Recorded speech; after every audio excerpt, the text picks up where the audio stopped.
পানি জমছে, পানি যদি নিষ্কাশনের ব্যবস্থা না থাকে তাহলে আমাদের এই অবস্থাই হবে। মানে ড্রেনেজ ব্যবস্থা খুবই খারাপ অবস্থা ভাই। চট্টগ্রামে আর যাওয়া লাগবে না, সিবোর্ডে আর যাওয়া লাগবে না, এখানে আপনার ঢাকা শহরে বসেই আপনি এখন সমুদ্র সৈকতের স্বাদ পাইতেছেন। সরকারি সরকার পালায় যাওয়ার পরে আমরা মনে করছি দেশের উন্নয়ন হবে, কিন্তু আসলে মূলত দেশের কোনো উন্নয়ন হয় নাই, দেশের কোনো ভাগ্য পরিবর্তন হয় নাই। যে যার পকেট ভরতেছে এবং তারা নিজেদের স্বার্থে সবকিছু ব্যবহার করতেছে। কোমর পর্যন্ত পানি, এখানে চলাফেরা মনে করেন যে মানুষের যাতায়াত, মানুষের দোকানপাট সব তো ডুবে গেছে। এবার মানুষ কি করে খাবে? এখন মনে হয় সরকারের যদি চায় যে মনে করেন যে আমাদের দুর্ভোগটা ওনারা দূর করতে পারবে। বাংলাদেশের ড্রেনের যে অবস্থা, ড্রেন ঘাটে ময়লা আবর্জনা থাকে, মানুষ ড্রেন পরিষ্কার করে না, ড্রেন ঘাট ময়লা করে রাখে, এই কারণে পানিগুলো নামতে পারে না, রাস্তাঘাটে এরকম পানি থাকে। অনেক কষ্ট করে সকালবেলায় যাওয়া লাগছে এরকম পানির উপর দিয়ে, এখনো যাওয়া লাগে। 97 থেকে ঢাকা, তখন থেকে দেখে গ্রিন রোডে এখান থেকে নিউ মার্কেটের এই রোডটা খুবই জঘন্য অবস্থা। এটা পরিকল্পনা আজকে থেকে না, কোনো সরকারি এটা পরিকল্পনাটা বাস্তবায়ন করতে পারে নাই। এটা নিচু, এই জায়গাটা নিচু। যে সরকারি আসছে কোনো সরকারি এটা বাস্তবায়ন করতে পারবে না, ভবিষ্যতে পারবে কিনা আল্লাহই ভালো জানে। সিটি কর্পোরেশনের কাছে ড্রেন পরিষ্কার করা হয় না, ময়লা ছেলে ফেলা। এই বেহাল দশা হচ্ছে অতিবৃষ্টির কারণে, মানে যেভাবে পানিগুলো যাওয়া দরকার, যে ড্রেন ব্যবস্থা আছে ওই ড্রেন ব্যবস্থা টোটালি ভালো না এক কথায় বলতে গেলে। মানে যে ধারণ ক্ষমতা ড্রেন সইতে পারে এই পরিমাণ ড্রেনে পর্যাপ্ত জায়গা নেই। পানি অতিরিক্ত পানি বৃষ্টির কারণে এই পানিগুলো যেতে পারতেছে না।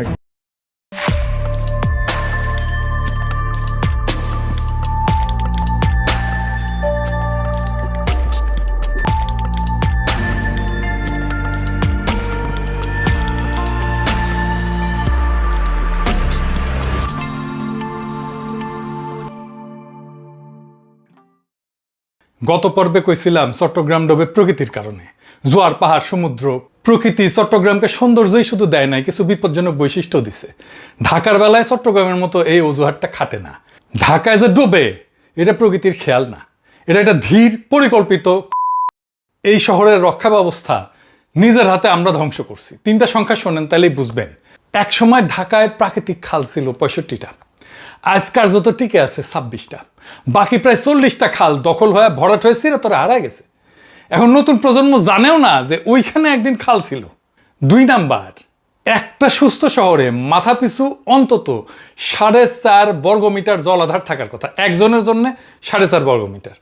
পুকুর, বিল, লেক সব মিলা ঢাকায় আছে মাত্র 1.5 বর্গমিটার, আদর্শের 1/3।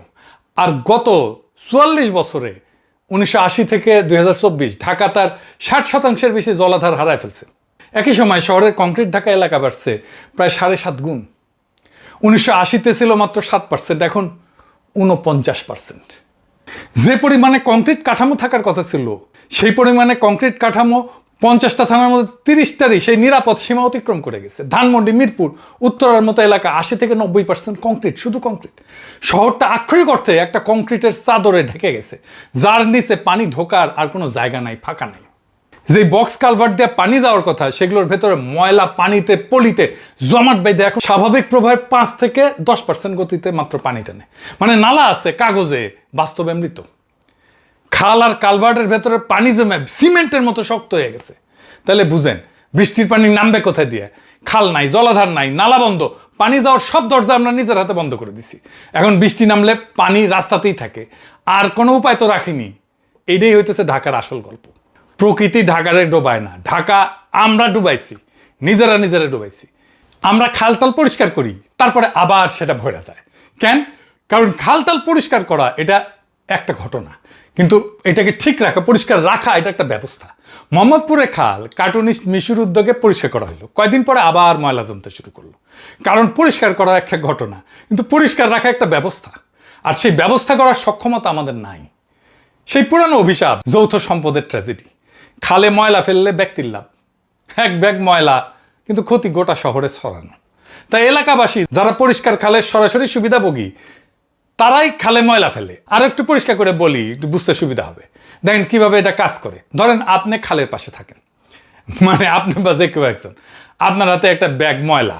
আপনার 2টা পথ, হয় হাইটে গিয়ে ডাস্টবিনে ফেলবেন, নয়তো জানলা দিয়ে খালে ছুঁড়ে ফেলবেন।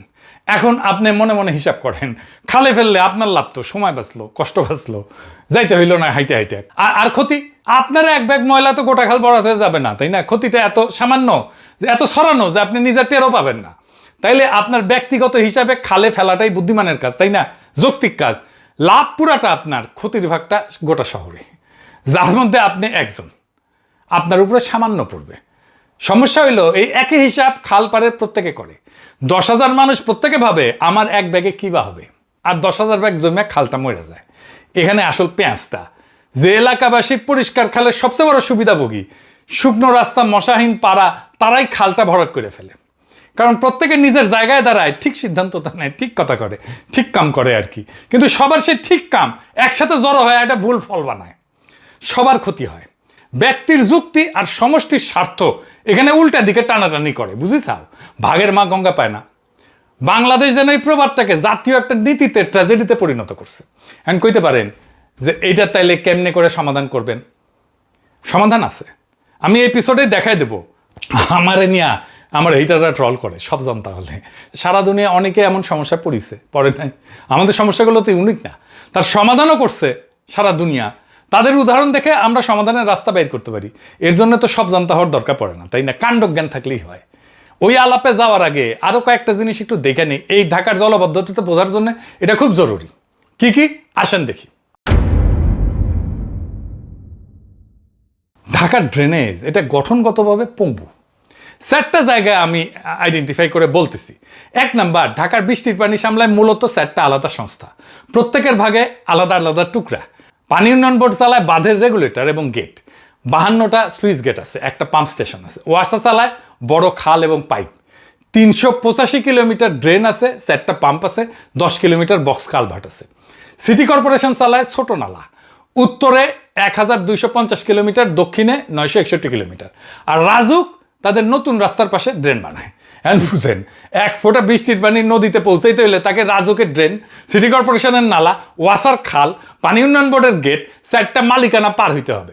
1 ফুল মে 2 মালি না, 1 ফুল মে 4 মালি। ঠিক যেখানে মালিকানা বদলায় ওইখানে গ্যাঞ্জাম বাঁধে, পানি আটকায়। বুয়েটের একটা গবেষণা সরাসরি বলছে যে কেউ কারোর সাথে সমন্বয় করে না, অথচ সব কাজ পরস্পর সংযুক্ত।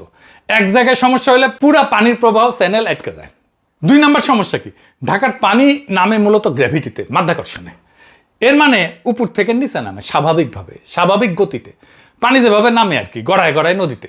কিন্তু ভয়ঙ্কর ব্যাপারটা হইতেছে যে মে থেকে অক্টোবর এই টাইমে আমাদের ঢাকার আশেপাশে যে নদীর পানি স্তর, শহরের ভেতরের যে পানি স্তর তার চেয়ে উঁচু হয়ে যায়, বুঝছেন? তখন গ্র্যাভিটি উল্টা কাজ করে, নদীর পানি শহরের মধ্যে ঢুকে পড়ে, পানি বেড়ানোর বদলে নদীটাই শহরে ঢুকে ফেলে। তাইলে আপনার ওই যে দিক দিয়ে নদীতে পানি যাবে সেটা বেড বন্ধ করে পাম্প চালানো ছাড়া তো কোনো উপায় নাই।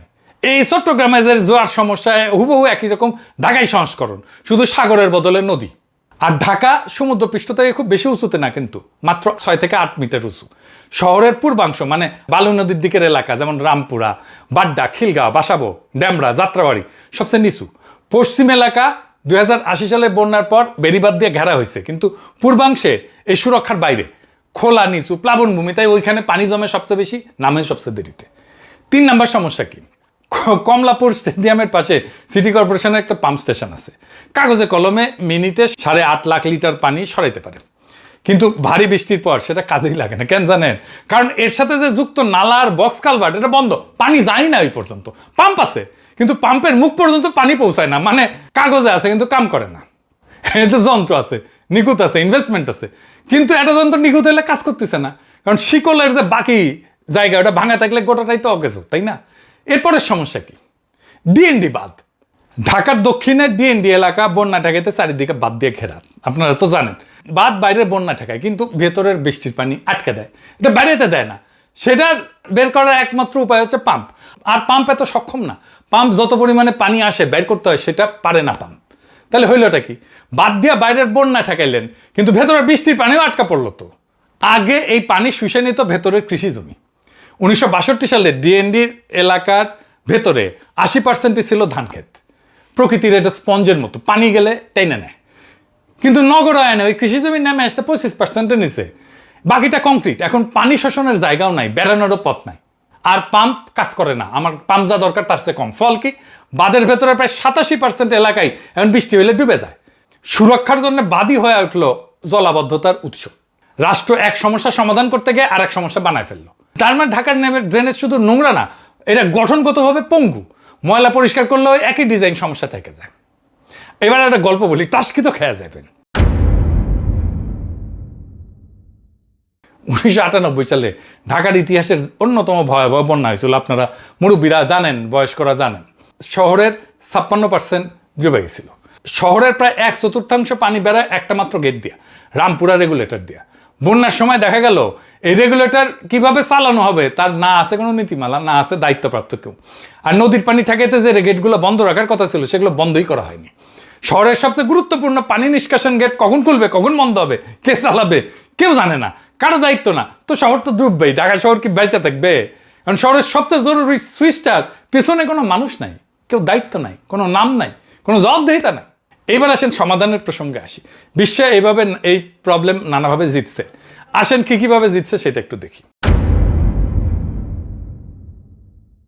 টোকিও শহর এক সময় প্রত্যেক বর্ষায় ডুবতো ঢাকার মতোই। তারা কি করলো, মাটির প্রায় 50 মিটার নিচে, মানে 15 তলা বিল্ডিং যত গভীর হয় তত দূর, বানায় ফেললো পৃথিবীর সবচেয়ে বড় ভূগর্ভস্থ বন্যা নিয়ন্ত্রণ ব্যবস্থা। এর নাম হইতেছে জি-ক্যান্স। এই ভিডিওটা ইউটিউবে দেখতে পারবেন। এটা দেখতে এত বিশাল যে 5টা বিশাল কংক্রিটের কুয়া, প্রত্যেকটা এত বড় যে ভেতরে একটা আস্ত স্ট্যাচু অফ লিবার্টি দাঁড়ায় যেতে পারবে।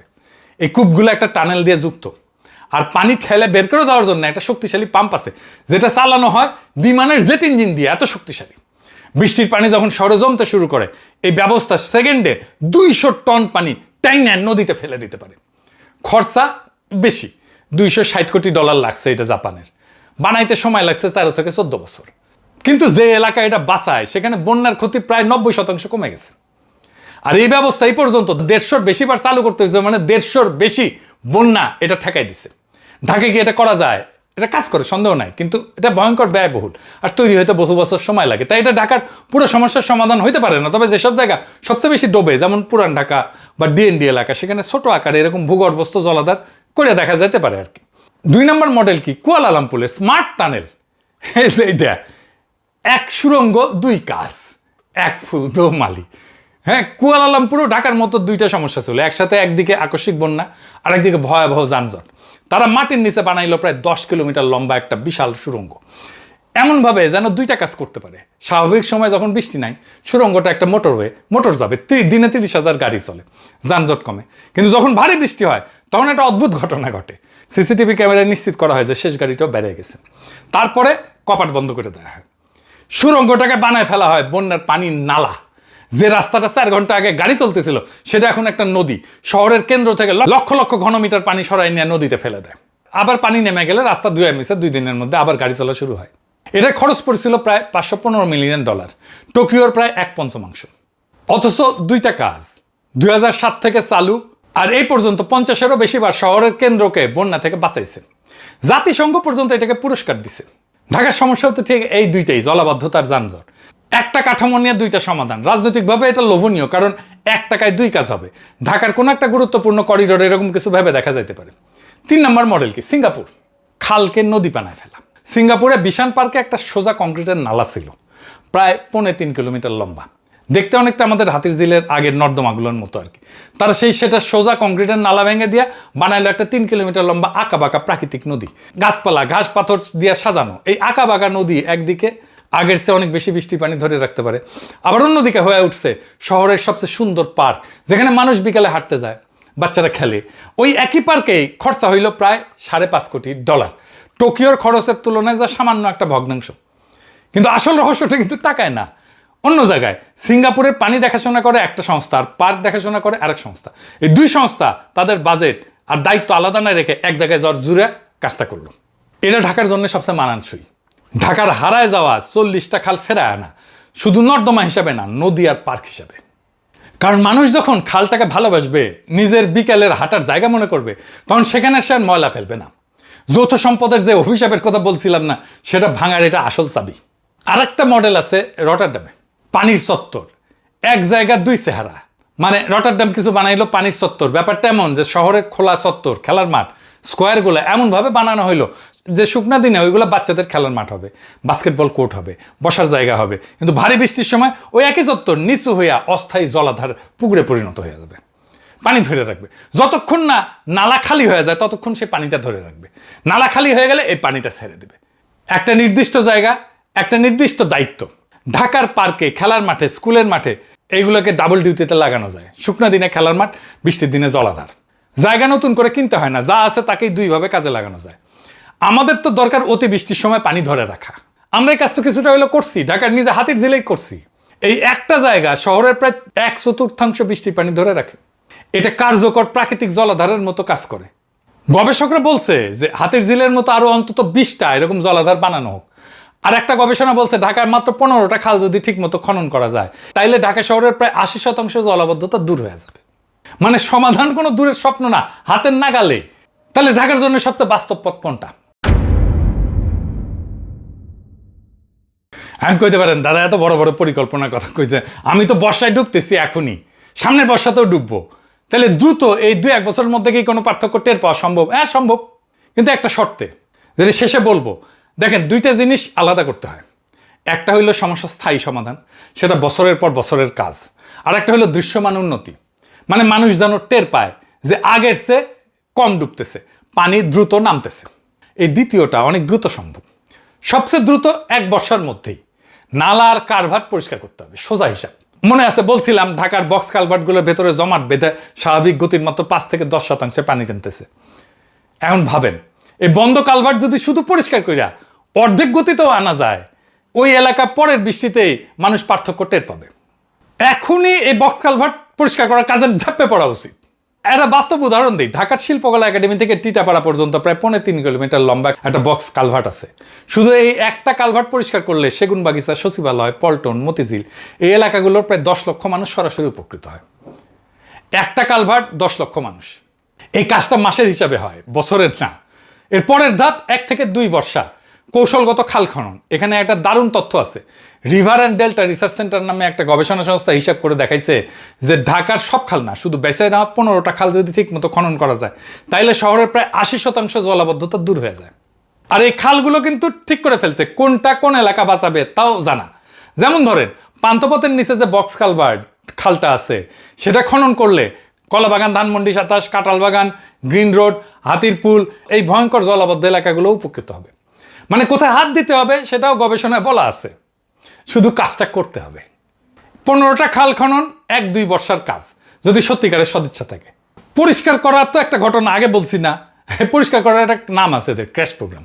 মানে প্রত্যেক বর্ষার ঠিক আগে হুড়মুড় করে ছুটে যায় বক্স কালভার্ট, খাল এগুলো পরিষ্কার করে জোড়াতালি দিয়ে একটা মৌসুম পার করে।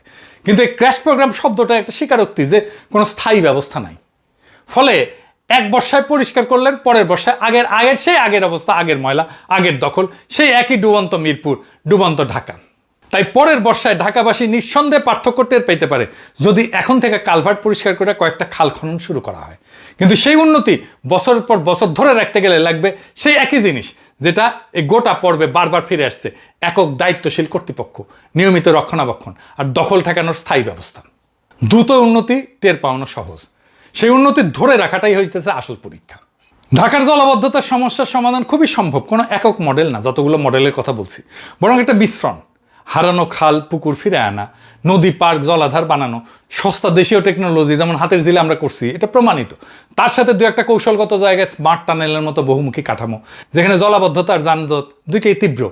নতুন যেই সমস্ত কনস্ট্রাকশন হবে সেইখানে রটারডামের মতো চত্বর, আর সবচেয়ে চরম জলাবদ্ধ পয়েন্টে শেষ উপায় হিসেবে টোকিওর ছোট ছোট সংস্করণ। কিন্তু এই সবগুলোর একটা সাধারণ শর্ত আছে: কুয়ালালামপুরে স্মার্ট টানেল কাজ করছে কারণ তার পিছনে ছিল একক কর্তৃপক্ষ আর রাজনৈতিক সদিচ্ছা। সিঙ্গাপুরের নদী কাজ করছে কারণ 2 সংস্থা বাজেট একসাথে করছিল। মানে ঘুরে ফিরে আমরা সে একই জায়গায় ফিরে আসি। যন্ত্র না, নকশা না, বিদেশি মডেল না, আসল চাবি হইল সে একক দায়িত্বশীল জবাবদিহিমূলক কর্তৃপক্ষ। সমাধান বিশ্বজুড়ে ছড়ায় আছে। ঢাকার দরকার শুধু সেইগুলোকে তুলে না এক হাতে বাস্তবায়ন করার মতো একটা রাষ্ট্র। আমাদের রাষ্ট্র তো দক্ষ না, কম্পিটেন্ট না। এই রাষ্ট্র আপনার আমার কোনো সমস্যার সমাধান দিতে পারে না। এই রাষ্ট্রের সেই সক্ষমতাই নেই। আমাদের ব্যুরোক্রেসিকে বলি, নিজেরা পলিটিক্যাল ডিসিশন নেন না। আমাদের সমস্যা কিন্তু ব্যুরোক্রেসি একটা, মানে পলিটিক্যাল ডিসিশন নেবে পলিটিক্যাল লিডারশিপ, পলিটিক্যাল লিডারশিপের উপরে ছাইড়া দেন। মুশকিল হয় আপনারা পলিটিক্যাল ডিসিশন নেন আর পলিটিক্যাল লিডাররা ব্যুরোক্রেটিক ডিসিশন নেয়। অ্যান্ড কইবেন, এক্সাম্পল দেন, ভাবেন একজন ইউএনও বা ডিসির কাজ কী হওয়ার কথা? সরকারের সিদ্ধান্ত মাঠে বাস্তবায়ন করা, তাই তো? এটা প্রশাসনিক কাজ, এটাই তাদের দক্ষতা। আর আপনার এলাকায় নির্বাচিত চেয়ারম্যান বা এমপির কাজ কি? এলাকার জন্য কোন সিদ্ধান্ত হবে, কোন রাস্তা আগে হবে, কার স্বার্থ অগ্রাধিকার পাবে, এই রাজনৈতিক সিদ্ধান্ত নেওয়া। কারণ তিনি আপনার ভোটে নির্বাচিত, তাকে আপনার কাছে জবাবদিহিতা করতে হবে। কিন্তু বাস্তবে কি হয়, অনির্বাচিত ইউএনও ডিসি হয়ে ওঠে এলাকার আসল ক্ষমতার মালিক। এমনকি নির্বাচিত চেয়ারম্যানকে সরায় ইউএনওকে বসানো হয় উপজেলা শিক্ষা কমিটির প্রধানের চেয়ারে।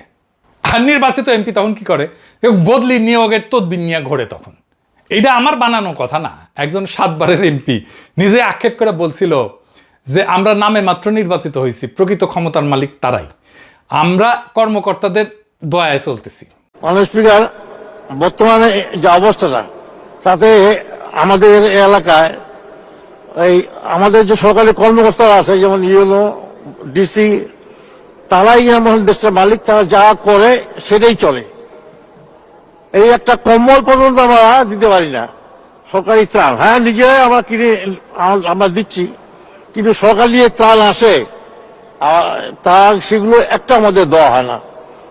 আমরা চাই তারা দয়া করে বলে যে লোকটাকে পাঠিয়ে দিন, একটা স্লিপ দিয়ে আমি কম্বলটা দিয়ে দিব।